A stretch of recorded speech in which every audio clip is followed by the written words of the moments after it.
नमस्कार दोस्तों, स्वागत है आपका अपने चैनल पर। आज हम अलंकार के बारे में पढ़ेंगे। अलंकार आरओ एआरओ या हिंदी के टॉपिक जिसमें आते हैं, हिंदी जिस भी सिलेबस में रहती है हमारी प्रतियोगी परीक्षाओं में, उसमें अलंकार जरूर पूछा जाता है। कई बार अलंकार के भेद पूछ लिए जाते हैं, कई बार कोई उदाहरण देके अलंकार का नाम पूछ लिया जाता है। इसलिए हमारे लिए महत्वपूर्ण टॉपिक रहने वाला है।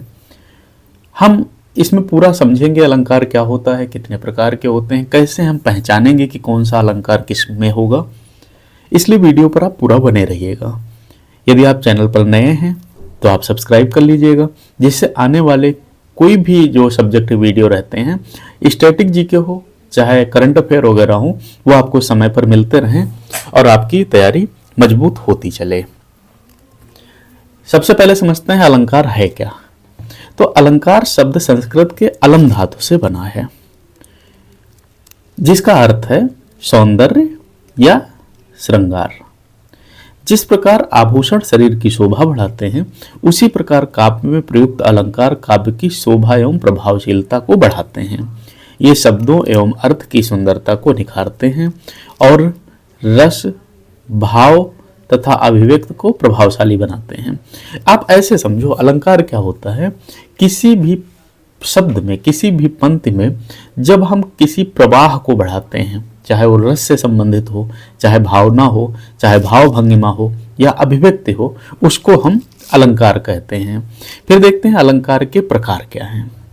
अलंकार मुख्य रूप से दो प्रकार के होते हैं। अपने हिंदी में दो प्रकार के अलंकार हैं। पहला है शब्दालंकार, यानी जब शब्दों के माध्यम से सौंदर्य बढ़ाया जाता है, यानी शब्दों के माध्यम से हम भाव देते हैं, वहां पर शब्दालंकार होता है।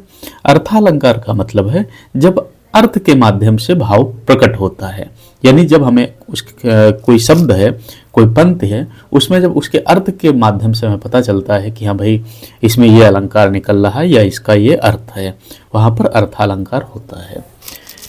अब देखते हैं शब्दालंकार। इस प्रकार के अलंकार में शब्दों की ध्वनि, अनुप्रास, तुक आदि के कारण सौंदर्य से उत्पन्न होती है। इसके प्रमुख भेद जो हैं ऐसे हैं, जो हमारी परीक्षाओं में ऐसे ही पूछे जाते हैं, वो हम आपको एक एक करके पढ़ा रहे हैं। अनुप्रास अलंकार। अनुप्रास अलंकार क्या होता है, जब एक ही वर्ण या अक्षर बार बार प्रयोग होगा, एक ही वर्ण या अक्षर बार बार प्रयोग होगा, वहां अनुप्रास अलंकार होगा।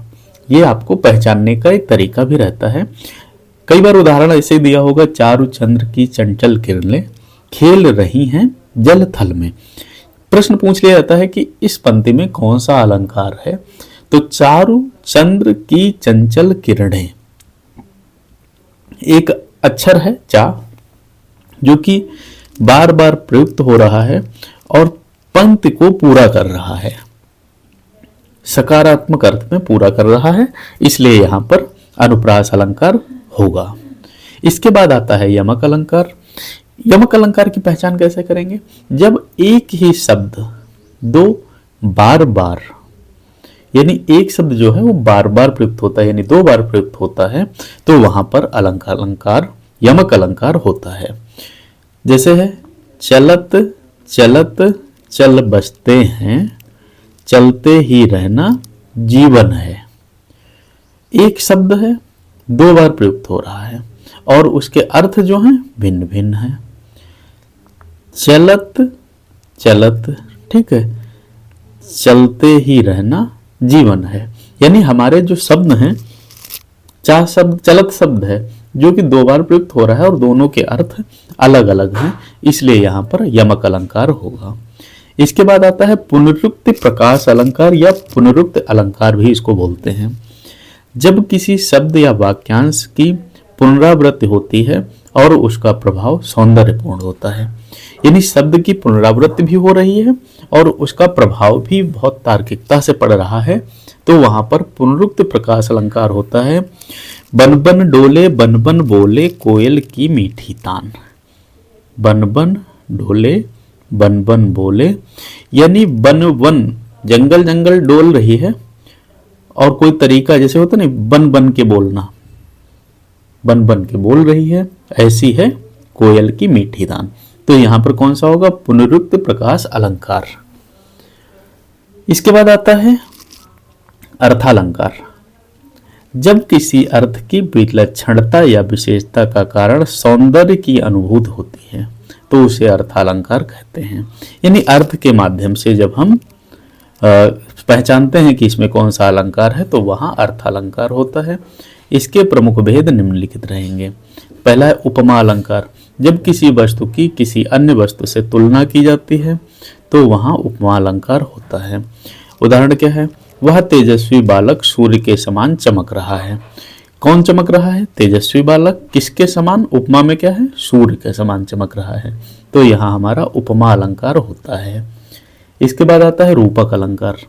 जब उपमेय और उपमान के बीच भेद समाप्त हो जाता है और उपमेय को ही उपमान बना दिया जाता है तो वह रूपक अलंकार होता है। कैसे पहचानेंगे? चंद्रमुखी तुम्हारा रूप अतुलनीय है। यानी उपमेय और उपमान के बीच का भेद तो समाप्त हो गया और रूप कैसा है? अतुलनीय है। और इसी को अतुलनीय पर हमने जोर दिया है, इसलिए यहाँ पर ये रूपक अलंकार होगा। अगला आता है उत्प्रेक्षा अलंकार। इससे संबंधित प्रश्न कई बार आते हैं। जब किसी वस्तु की कल्पना किसी अन्य वस्तु के समान की जाती है तो उत्प्रेक्षा अलंकार होता है। जब कल्पना कैसे की जाती है? किसी वस्तु की कल्पना किसी अन्य वस्तु के समान की जाती है कि वो उनके जैसा है। जैसे उदाहरण क्या बनेगा? ऐसा प्रतीत होता है कि सूर्य स्वयं आकाश में दीप जलाकर खड़ा है।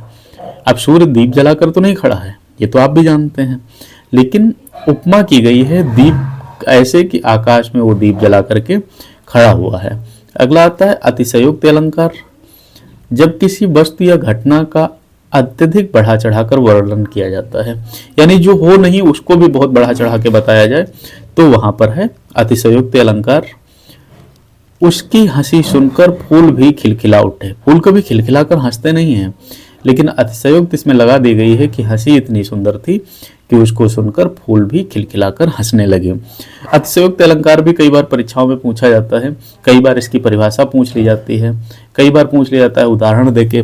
कई बार क्या होता है, उसमें से 4 विकल्प दिए होते हैं कि इसमें से कौन सा अतिशयोक्ति अलंकार की पहचान है, तो हमें वो लिखनी रहती है।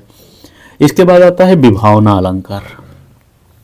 जब असंभव अप्राकृतिक घटनाओं का वर्णन किया जाता है, इसे विभावना अलंकार कहते हैं। अप्राकृतिक घटनाएं कैसी? जो होती नहीं है, जो होनी नहीं है। चंद्रमा दुखी होकर रो रहा है, यह अप्राकृतिक घटना है।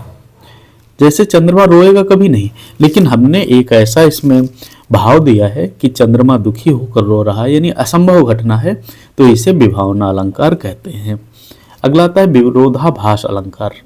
इसमें क्या है? जब एक कथन में विरोधाभास प्रतीत होता है लेकिन उसमें गूढ़ अर्थ छिपा होता है। विरोधाभास तो है लेकिन उसका एक अर्थ है।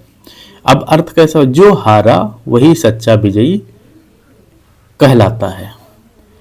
अब इसमें क्या है? अर्थ इसका किसी मान लो आप किसी रिश्ते में हैं, आप किसी की बात कर रहे हैं, उसको हौसला देने के लिए आप क्या कहते हैं कि आप उनसे लड़े नहीं। आपके वो रिश्ते में थे, आप उनसे लड़े नहीं, आप उनसे छोटे हैं, नहीं लड़े, आप हार गए, लेकिन आप सच्चे विजयी हैं। ऐसे करके विरोधाभास दे दिया गया। बात कुछ और है, समझाया किसी और तर्क के माध्यम से गया है, तो वहां पर हमारा विरोधाभास अलंकार होता है। तो ये हमारे लिए अलंकार थे जो महत्वपूर्ण हैं, जो आपको समझाए गए हैं। यदि आपको वीडियो पसंद आया है तो लाइक करिएगा, कमेंट करिएगा। कोई सुझाव है वो भी आप कमेंट कर सकते हैं, शेयर कर सकते हैं। चैनल पर नए हैं तो सब्सक्राइब करिएगा, जिससे आने वाले वीडियो आपको समय समय पर मिलते रहें। हम आपको स्टैटिक जीके के जितने भी पोर्शन हैं, हिस्ट्री, ज्योग्राफी जो भी हैं, हम आपको सब समय समय पर पढ़ाते रहेंगे। आपकी तैयारी को हम कोशिश करेंगे एक बल मिले। बस आप चैनल को सब्सक्राइब कर लीजिएगा, इससे हमें भी एक मोटिवेशन मिलता है। मिलते हैं अगले वीडियो में। धन्यवाद।